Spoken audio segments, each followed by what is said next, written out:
تھا آج ہمارے اوپر حکومت کرتے ہوئے نظر آ رہا ہے۔ میرے دوستوں، ہم کوئی ایسی ویسی قوم کے ماننے والے نہیں ہیں۔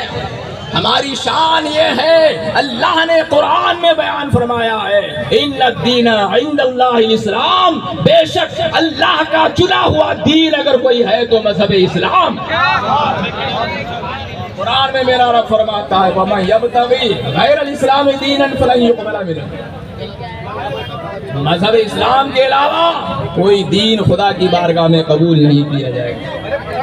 اور یہ دین کو ہندوستان کی سرزمین پر میرے دوستوں مصطفیٰ کے اجازت سے غریب نواز نے پھیلایا۔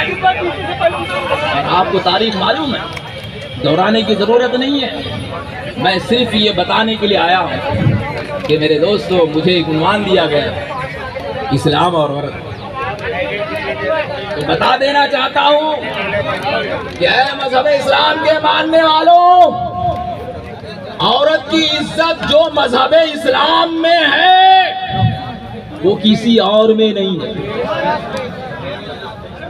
کہ غیر مسلم بات آ گئی ہے تو آپ نے بھی بارہا موبائل میں دیکھا ہوگا، اس کو تھوڑا کر کے آپ کو بتا دینا چاہتا ہوں کہ عورت کی عزت اور عورت کی شان مذہب اسلام میں ایسی ہے کہ ایک یہودی یا ڈاکٹر جس نے صرف اس مسئلے پر ریسرچ کیا تھا کہ بھئی یہ مسلمانوں میں طلاق دینے کے بعد اور سماج میں تو یہ ہے کہ فٹاک سے دوسری جگہ شادی ہو جاتی ہے، لیکن یہ مذہب اسلام ہے، یہ کہتا ہے کہ عزت گزار دین ہے جب تک اس کو آئیں گے نہیں، چاہے وہ 3 مہینے میں آئے، چاہے 3 سال میں آئے، چاہے 30 سال میں آئے، دین ہے آنا ضروری ہے۔ کیوں؟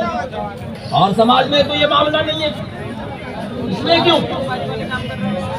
میرے دوستوں، جب اس نے اس مسئلے کی تحقیق شروع کر دی اور طلاق شدہ عورتوں کے اوپر اس نے جب غور و فکر شروع کر دیا، پہلا حیض آنے کے بعد، پیریڈ آنے کے بعد اس نے اس کی چیکنگ کی تو اس میں دیکھا کہ اس کے شوہر کے 35% ڈی این اے اس میں سے نکل چکے ہیں۔ سبحان۔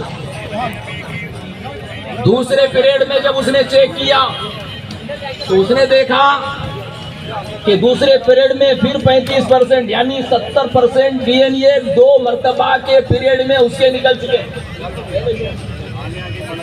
جب اس نے تیسرا پیریڈ چیک کیا تو میرے دوستوں 100 سے